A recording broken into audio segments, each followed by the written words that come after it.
जिंदगी के 3 दशक जिस परिवार को समर्पित करके अपना सर्वस्व न्योछावर कर दिया हो, वो ही परिवार अगर अपना न हो तो आखिर उस विवाहिता पर क्या गुजरेगी। न पति का सुख मिला, न ही बच्चे खुशी दे पाए और नाते रिश्तेदारों से भी मिलने न दिया जाए तो उस विवाहिता पर क्या गुजरेगी। अपने दिल में ऐसे कई दुखों के पहाड़ को समेटे अचानक वह विवाहिता घर छोड़ देती है, लेकिन भरे पूरे परिवार में किसी ने भी ढूंढने की जहमत तक नहीं उठाई।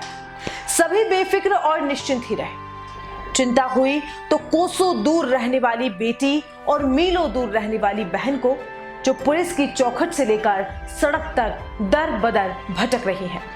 फोन की हर घंटी पर आंसुओं से भरी आंखें यही देख रही है कि कहीं से कोई अच्छी खबर आ जाए।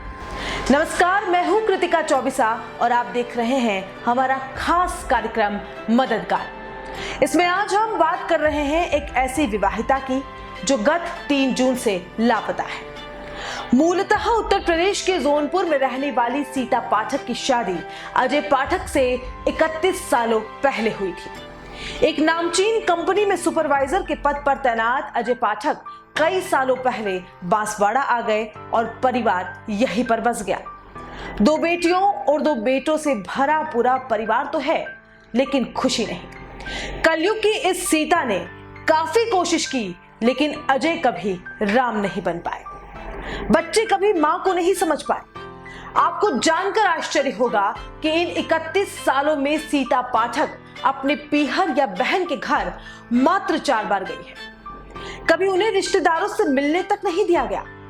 हर समय मानसिक रूप से प्रताड़ित होती सीता ने अपने दुख कभी किसी को नहीं बताया, बस सहती गई और गम के आंसू पीती गई। लेकिन जब सब्र का बांध टूट गया तो उसने नर्क से घर को छोड़ना ही ठीक समझा और निकल पड़ी अपनी राह पर। अभी वह कहां है ये पता लगाना तो मुश्किल है, लेकिन उसकी चिंता में परेशान बड़ी बेटी और छोटी बहन बहुत दुखी है।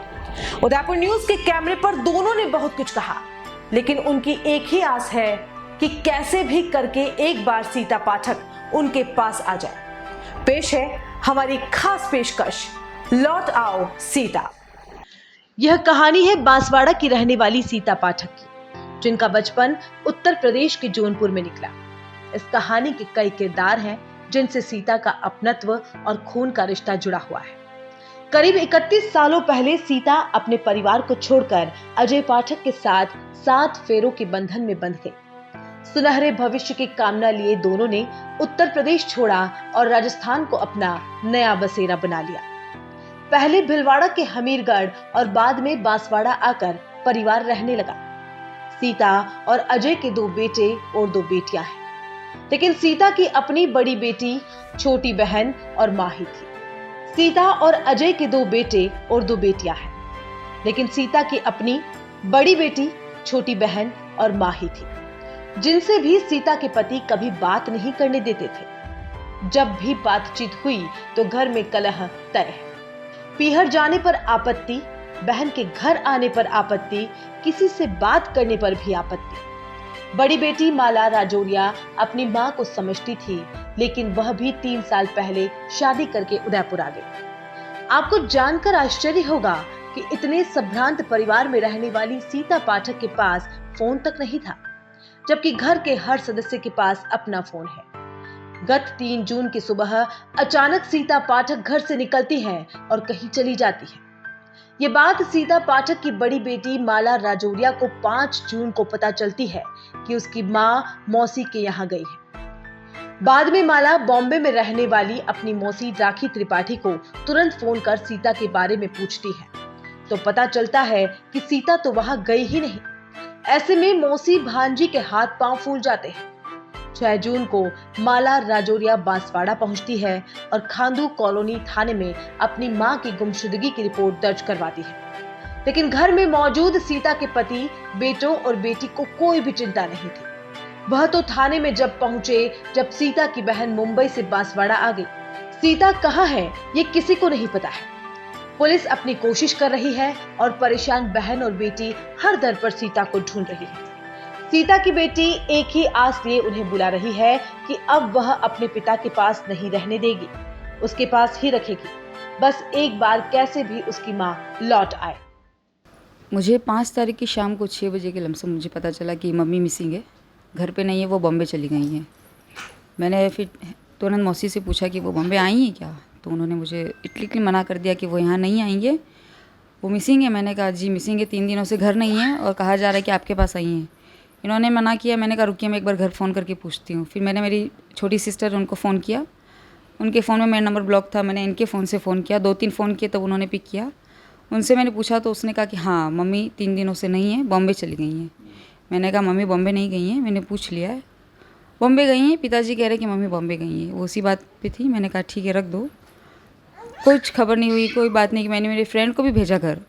मैंने कहा एक बार आप जाके देखो, हो सकता है पापा मुझे बुलाने के लिए या ऐसा कुछ करने के लिए मुझसे मजाक कर रहे हैं, झूठ बोल रहे हैं। वो घर तक गई तो उन्हें घर के अंदर आने नहीं दिया, बाहर से उनसे पूछा और उन्होंने कहा कि दीदी है क्या, तो दीदी तो उदयपुर गई हैं और मम्मी नहीं है, और डोर लॉक कर दिया। फिर इन्होंने कॉल किया पिताजी को, तो वो कह रहे बेटा मैं तो मजाक कर रहा था, वो घर पे ही हैं, सो रही हैं घर पे, सब ठीक है, शांति है। फिर थोड़ी देर हम बैठे, हमें समझ में नहीं आ रहा था। फिर उनका वापस कॉल आया मेरे पास कि उनको मैंने झूठ बोला है, मम्मी 3 दिनों से मिसिंग है और बॉम्बे चली गई हैं। मैंने उन्हें भी वापस बताया कि बॉम्बे नहीं है, मेरी बात हो गई है। अरे वो बॉम्बे गई हैं, मौसी झूठ बोल रही हैं तुमसे। मुझसे रहा नहीं गया, मैं नेक्स्ट मॉर्निंग 6 तारीख को तुरंत यहाँ से निकल गए। हम 9 साढ़े 9 बजे तक पहुँच गए थे हम। फिर मैंने उनको कॉल किया कि मम्मी नहीं है तो हम FIR कराने जा रहे हैं, तो आप आ रहे हैं क्या। वो जब खुद ही गई हैं तो मैं क्यों ढूंढूं उन्हें, आप कर लीजिए अपने हिसाब से। कब बोला? 6 तारीख की मॉर्निंग को, जब मैं पुलिस चौकी के बाहर बैठी थी और मैंने उनसे कहा कि मैं FIR करने जा रही हूँ, आप भी आ रहे हैं क्या, मैं क्या करूँ। कर लीजिए, आपको जो करना है, मुझे कोई मतलब नहीं है। वो खुद गई हैं, खुद आ जाएंगी, बाकी आप लोग ढूंढ लीजिए, आपको ढूंढना है तो। बाकी बॉम्बे गई हैं, मैं अभी भी कह रहा हूँ। मैंने कहा ठीक है। फिर हमने FIR वगैरह कराई है, उनको बुलाया गया, बातचीत की उनसे। उनका कहना तब भी वही था कि वो बॉम्बे गई हैं, कोई उन्होंने सहायता नहीं की हमारी। मैंने पूछने की कोशिश भी की कि कुछ हुआ है घर में, लड़ाई वगैरह छोटी मोटी अनबन हुई है क्या। नहीं नहीं, हम तो बिल्कुल 1.5 साल से सब सही चल रहा है, बिल्कुल सही चल रहा है, कुछ भी नहीं हुआ हमारे बीच। वो बस ऐसे ही चली गई हैं, बिल्कुल कोऑपरेट करने की कोशिश नहीं की उन्होंने। तो आपके पापा और भाई बहन ये इस तरह से बर्ताव करने का कारण क्या है? कारण पिताजी, मेन भाई बहनों का तो कोई रीज़न नहीं, क्योंकि वो पिताजी की साइड ज़्यादा देते हैं। वो बिल्कुल उनको आज़ादी देते हैं, फ्रीडम देते हैं, उनके मन का करने देते हैं, सही रास्ता नहीं बताते। और मम्मी रोक टोक करती थी हर चीज़ में कि आपके करियर के लिए या आपकी पढ़ाई के लिए, आपके स्टडी के लिए उनको फोर्स करती थी। पिताजी का सोचना बस ये, वो थोड़ा मेंटली थोड़ा वो छोटी सोच है उनकी, ताकि फ्रीडम नहीं देना। औरत को अगर थोड़ी सी फ्रीडम दे दी तो हाथ से निकल जाएंगी, तो वो हद से ज़्यादा उनको दबा के रखने की कोशिश करते थे। तो शायद उसी वजह से ये भाई बहनों का भी मन बढ़ गया कि पिताजी खुद उनको दबाते, तो फिर हम भी दबा सकते हैं, हमारा भी सपोर्ट करेंगे पिताजी। पापा मम्मी के भी विवाद हुआ? यह अक्सर होते थे, कभी क्या अक्सर होते थे। मुश्किल से 5 से 6 दिन सही रहता था और हो ही जाता था किसी न किसी बात पे। कोई पीटते थे कभी, ऐसा कभी आपने देखा? कुछ साल पहले तक तो करते थे, फिर उसके बाद बंद कर दिया था। उनकी हेल्थ हद से ज़्यादा होने लगी और मेरे उनसे लड़ाई होती थी कि आपको बात करनी है तो आप मुँह से कीजिए, हाथ वगैरह मत चलाइए, वो बीमार हो जाती हैं। तो फिर उन्होंने बंद कर दी, काफ़ी सालों से नहीं की। अंतिम बार आपकी मम्मी से कब बात हुई? अंतिम बार 2-2.5 साल पहले, काफ़ी टाइम हो गया। अच्छा, इस बीच में कभी आपने फ़ोन करने का प्रयास है उनके बारे में? मैंने किया, मैंने 1-2 बार पापा को कॉल, क्योंकि उनके पास फ़ोन नहीं था, तो उनसे बात करने के लिए मुझे पापा को ही कॉल करना पड़ता, क्योंकि भाई बहन तो फ़ोन उठाते नहीं थे। पापा को कॉल करती और कहती मम्मी से बात करो, तो वो नहा रही हैं, सो रही हैं, मंदिर गई हैं वगैरह वगैरह बहाना देके कभी आज तक बात नहीं करवाई उन्होंने मुझसे, स्ट्रिक्टली मना कर देते थे। अच्छा। जी। शादी के बाद में आपके पिताजी का और किस तरह से व्यवहार आपके पति के प्रति और उनके प्रति? बहुत बुरा व्यवहार है उनका। शुरू शुरू में ठीक था, पर उसके बाद पता नहीं उनको ऐसा लगने लगा कि शायद ही मुझे उनके खिलाफ़ भड़का रहे हैं, या मुझे उनसे दूर कर रहे हैं, या मुझे जैसा वो उनकी सोच है कि एक औरत को दबा के रखना, ये मुझे उसमें थोड़ी फ्रीडम देते हैं, मेरा सपोर्ट करते हैं चीज़ों को बोलने में। तो उनके लिए ये भी बुरे हो गए, हम भी बुरे हो गए, क्योंकि मैं इनका सपोर्ट करती थी तो मैं बुरी थी बिल्कुल उस घर में। तो बहुत बहुत ही गंदा व्यवहार था उनका। हम वहाँ जाते थे, रहना करना, हंसी से 2-3 दिन रुकते हैं, तो वो रात को सडनली उनको कुछ भी हो जाता, तो वो हमको एट ए टाइम निकाल दिया, उनको 12-12 बजे तक भी निकाल दिया हमको घर से कि तुम चले जाओ यहाँ से, तुम्हारा हमारा कोई संबंध नहीं। कितनी बार उन्होंने रिश्ते ख़त्म कर दिए हैं, कितनी बार कह दिया कि तुम मर गए हो हमारे लिए, तुम्हारा हमसे कोई संबंध नहीं है।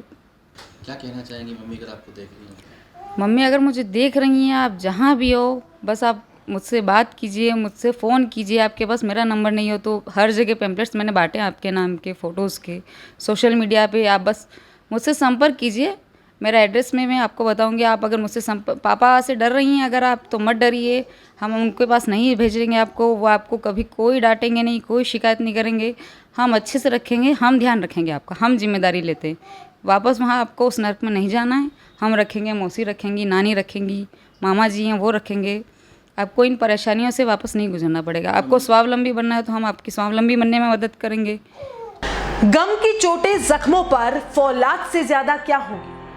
माँ की दौलत दुनिया में औलाद से ज्यादा क्या होगी? वाकई में माँ ही होती है। जो सीता पाठक के 2 बेटे अमित पाठक, सुमित पाठक और एक बेटी काजल पाठक तो नहीं समझ पाए, लेकिन बड़ी बेटी माला ने उसका दर्द जरूर समझा। जब से सीता के लापता होने की सूचना मिली, तब से ही अपने हाथों में दूध मुही बच्ची को लेकर माला अपने पति और मौसी के साथ हर उस जगह पर जा रही है जहां से उसकी मां का कुछ पता लग सके।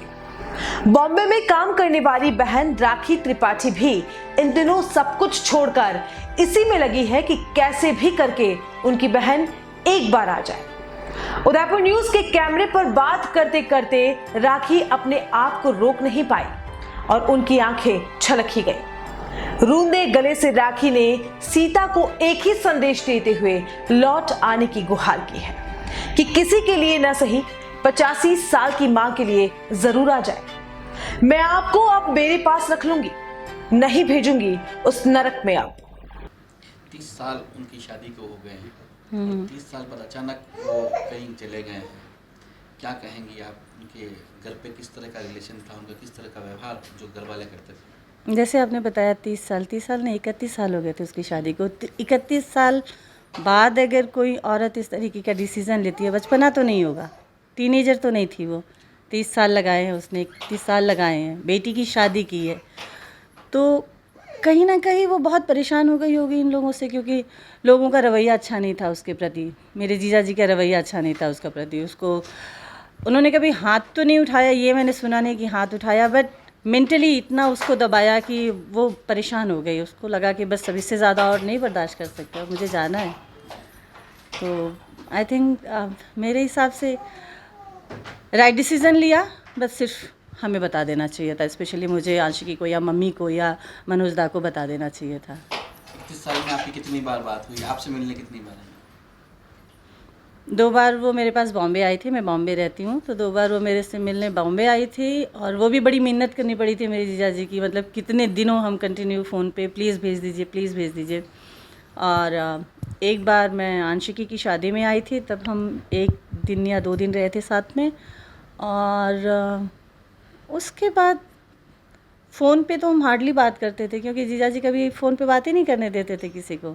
मम्मी से बात किए हुए तो बहुत ही साल हो गए थे उसको। मम्मी को वो मिली सिर्फ कुछ दिन के लिए, उसको रहना था, ज़्यादा रहना था, लेकिन फिर जीजा जी धमकी देने लगे, अगर तुम नहीं आओगी तो वहीं रहना, आने की ज़रूरत नहीं है। कैसे डोमिनेट करते हैं हस्बैंड की, जाएगी कहाँ तो वापस आना है, तो वो चक्कर था। फिर ज़्यादा वो आने ही नहीं देते थे। आई गेस मायके भी वो 3 बार ही हार्डली गई है, तो आप सोच सकते हो वो पीहर नहीं जाने दे रहे हैं। एक औरत अगर 30 साल की शादी में 3 से 4 बार पीहर या अपनी बहन के पास मिला के जाती है, तो उसको कैसा लगेगा? आपकी भांजी ने जब आपको बताया, फिर आपका पहला कदम क्या रहा? 5 तारीख को शाम को करीब 6:30-7 बजे मुझे मेरी भांजी का फ़ोन आया था, आंशिकी का। फिर उसने मुझे बोला कि मम्मी है मौसी? मैंने बोला नहीं। तो उसने बोला मम्मी घर पे नहीं है, मम्मी घर से चली गई हैं। और मैंने बोला नहीं। उसने बोला नहीं, सब लोग बोल रहे हैं वो बॉम्बे आई है। मैंने कहा नहीं, यहाँ नहीं है। तो उसको भी लगा कि नहीं। तो फिर उसने बोला कि मैं आपको फ़ोन करती हूँ, रुकिए। तो इसने कंफर्म किया, फिर फ़ोन किया, बोली नहीं मम्मी है नहीं घर पे। तब तक मैंने अपनी छोटी वाली जो भांजी है उसको फ़ोन किया, तो उसने प्रिटेंड किया कि वो हमें नहीं पहचान रही है। तो फिर मुझे गुस्सा आ गया, मैंने कहा कि काजल मम्मी कहाँ है वो बताओ।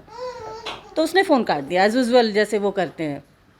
फिर मैंने फ़ोन लगाया तो फ़ोन ब्लॉक था, मेरा नंबर जो था वो ब्लॉक था। फिर उसके बाद जो है कि यानी छोटे वाले जो भांजे का नंबर था उस पर हमने मैसेज डाला, वॉइस नोट डाला कि फ़ोन करो वरना अच्छा नहीं होगा, क्योंकि तब तक हम स्ट्रेस्ड हो गए थे कि गई तो गई कहाँ, क्योंकि मुझे पता है वो बहुत भोली है, वो आप ये समझ सकते हैं कि उस सब्जी लेने इनका जो नाका है वहाँ अकेले नहीं जाती, तो उसने तो घर छोड़ दिया था और वो भी 4 दिन से लापता है, किसी को कुछ पता नहीं है। और ये लोग ऐसे हैं कि 4 दिन से लापता हो गए, ये बताना भी ज़रूरी नहीं समझा इन लोगों ने। ना तो आंशिकी को बोला, ना दामाद जी को बोला, ना मुझे बोला, ना मेरी माँ को बताया, किसी एक को तो इन्फॉर्म करना चाहिए था। कितने केयरलेस हैं आप इससे समझ सकते हैं। 3 दिन बाद आंशिकी लोग आए, उन्होंने कहा कि हम पुलिस स्टेशन जा रहे हैं, अब तो 24 घंटे से ज़्यादा हो गया, FIR कर देंगे। तो कहते जाओ, FIR करने की ज़रूरत नहीं है, गाड़ी बुक कर लो, बॉम्बे चले जाओ, वहीं पर मिलेगी। जैसे नहीं, वहाँ पर है ही नहीं, हमने मौसी से बात कर ली है। बोले नहीं वहीं पर है, हमको पता है। ये फिर भी अपना, इनकी जो फॉर्मेलिटी थी, इनकी जो करना था, इन्होंने किया, अपने लेवल पे ढूंढा। और 5 को मुझे पता चला, 6 तारीख को इन्होंने कहा कि इन्होंने FIR लॉन्च की। फिर इन्होंने कहा कि मैं CCTV जो फुटेज है जहाँ पे ये लोग रहते हैं कॉलोनी का, वहाँ से हम देखते हैं, अगर हमें मिल जाता है तो वो CCTV जब तक मैं वेट कर रही थी CCTV का, 7 को इन्होंने CCTV का फुटेज मुझे भेजा और 8 को मैं सुबह फ़्लाइट लेके यहाँ आ गई थी। फिर हम सीधे बांसवाड़ा गए, हम सब मिल के पुलिस स्टेशन गए। पुलिस स्टेशन में बुलाया गया उनको, बट उनका वही राग था कि वो बॉम्बे गई है, बॉम्बे गई है। उनको तब तक ये अंदाज़ा नहीं था कि मैं आ चुकी हूँ और मैं उनके बगल में ही बैठी हुई हूँ और सुन रही हूँ उनकी बात। तो जब उन्होंने मुझे देखा तो उन्होंने कहा कि तब थोड़े से डाउन हुए कि हाँ शायद बॉम्बे नहीं जा सकती है। उसके बाद भी ढूंढने में तो हमें मदद नहीं की। ढूंढने में शायद वो अभी पिछले 2 दिन से वो लोग ढूंढ रहे हैं अब उसको, क्योंकि अब वो कंफर्म हो चुके हैं। पुलिस का प्रेशर है, सामाजिक प्रेशर है, क्योंकि हम तो कॉलोनीज़ में सबको पूछा था कि देखा है सीता को, कब देखा है लास्ट, क्या वो बाहर निकलती थी, उसकी तबीयत कैसी थी। तो उन लोगों ने बोला हमने तो देखा ही नहीं उनका। कोई ऐसा था जिसने बगल के कमरे में रहते हुए उन्होंने 1.5 साल से मेरी बहन को नहीं देखा था। कोई ऐसा था जो 5 महीने से मेरी बहन का शक्ल तक नहीं देखी थी उन्होंने। तो आप सोचिए कि एक छोटे से घर में कैसे दब के कैसे इंसान कोई रह सकता है, और इतनी गर्मी में बाहर नहीं निकलना। तो जो इंसान सब्जी लेने अकेले नहीं जा सकता, वो घर से निकल गया तो कितनी बड़ी बात होगी। बट ये लोग लापरवाह थे, इनको कोई फ़र्क नहीं पड़ी थी। जब हमने पूछा कि तुम लोग क्या कर रहे हो, क्या करना है, वो अब तो अपने मन से गई है, उनको क्या ढूंढना, आ जाएंगे। तो इतने लापरवाह हैं वो लोग। क्या लगता है आपको, वो कहाँ जा सकती हैं? जौनपुर तो नहीं जाएगी वो। आंशिकी का एड्रेस उसको पता नहीं है। मुझे जानती है कि मैं बॉम्बे अंधेरी में रहती हूँ, लेकिन कहाँ रहती हूँ वो पता नहीं है उसको। मेरा एड्रेस प्रॉपर पता नहीं है। मम्मी के पास जा नहीं सकती क्योंकि वो शायद 30-32 साल पहले गई है वहाँ पर। तो उदयपुर यहाँ पर छोड़ा है, टैक्सी वाले ने बताया हमें। तो हम कोशिश कर रहे हैं, आई होप कि वो यहीं इसी शहर में हो तो मिल जाए हमें जल्दी से। बस अभी हम सिर्फ होप ही कर सकते हैं, प्रे कर सकते हैं भगवान से, और कुछ नहीं कर सकते। क्या कहना चाहेंगे अगर वो आपको देख रही हैं? प्लीज़ आ जाओ, तुम्हें कहीं जाने की ज़रूरत नहीं, हम लोग रख लेंगे। उस इंसान के पास नहीं भेजेंगे तुमको, तुम आ जाओ। हम हैं, आंशिकी है, भैया है, मम्मी है, तुम्हें वहाँ जाने की ज़रूरत नहीं है, तुम आ जाओ। बस तुम फ़ोन कर लो, कहीं इंस्टाग्राम पे, फेसबुक पे, कहीं पे भी एक मैसेज डाल दो। आंशिकी के नंबर, दामाद जी के नंबर पड़े हुए हैं ऑनलाइन इतने ढेर सारे। प्लीज़ फ़ोन करो या कॉन्टैक्ट करो हमें वहाँ तुम्हें भेजना ही नहीं है, हम तुम्हें रख लेंगे। प्लीज़ आ जाओ, क्योंकि मम्मी बहुत परेशान है यार। तुम सोचो, मम्मी 87, वो परेशान है। तो प्लीज़ कांटेक्ट करो हम लोगों को एक बार। ऐ रब, मेरी दुआओं में असर इतना रहे, मेरी बहन का दामन हमेशा खुशियों से भरा रहे। सालों से परेशान बहन को खुश देखने के लिए राखी त्रिपाठी कुछ भी कर गुजरने को तैयार है। और यही वजह है कि बहन के लिए राखी बॉम्बे से बहुत दूर बांसवाड़ा आई और अब उदयपुर की गलियों में सीता को ढूंढ रही है। लेकिन सीता का कहीं पता नहीं चल रहा है। शहर के चौराहों पर मौसी और भांजी पोस्टर लगा रही है। सीता के उदयपुर में होने की पुख्ता सूचना इसलिए भी सामने आ रही है क्योंकि बांसवाड़ा के एक टैक्सी ड्राइवर ने ही सीता को उदयपुर चौराहे पर छोड़ा था। बांसवाड़ा से जो सीसीटीवी फुटेज प्राप्त हुए हैं, उनमें भी सीता पाठक हाथ में बैग लिए तेजी से चलती हुई दिखाई दे रही है। समाजसेवी और वरिष्ठ अधिवक्ता रागिनी शर्मा ने इस मामले में पुलिस की कार्यशैली पर कई सवाल खड़े किए हैं। एक महिला के इतने दिनों से लापता होने के बाद भी पुलिस सतर्क क्यों नहीं हुई? क्यों अब तक 47 वर्षीय सीता को खोजने की कोशिश में संभाग में सर्च अभियान नहीं चलाया गया? परिजनों को अपने स्तर पर ही सीता को तलाशने की बात बांसवाड़ा के खांदू कॉलोनी थाने के पुलिस के जिम्मेदारों ने की। जब पता चल गया कि सीता उदियापोल चौराहे पर उतरी है, तो इस इलाके के 3 जून के सीसीटीवी क्यों नहीं खंगाले गए? बीटीएम कॉलोनी बांसवाड़ा से 3 जून 2022 को सीता पाठक गायब हुई, जिसकी जानकारी खांदू कॉलोनी बांसवाड़ा को दी गई, लेकिन पुलिस ने कोई रिपोर्ट नहीं ली। बाद में आने के लिए कहा कि आप अपने स्तर पर प्रयास करिए, अगर नहीं मिलती है तो आप हमारे पास आइएगा। उसके बाद में लिखित रिपोर्ट भी दी परिजनों ने खांदू कॉलोनी बांसवाड़ा को, लेकिन कोई कार्रवाई नहीं हुई।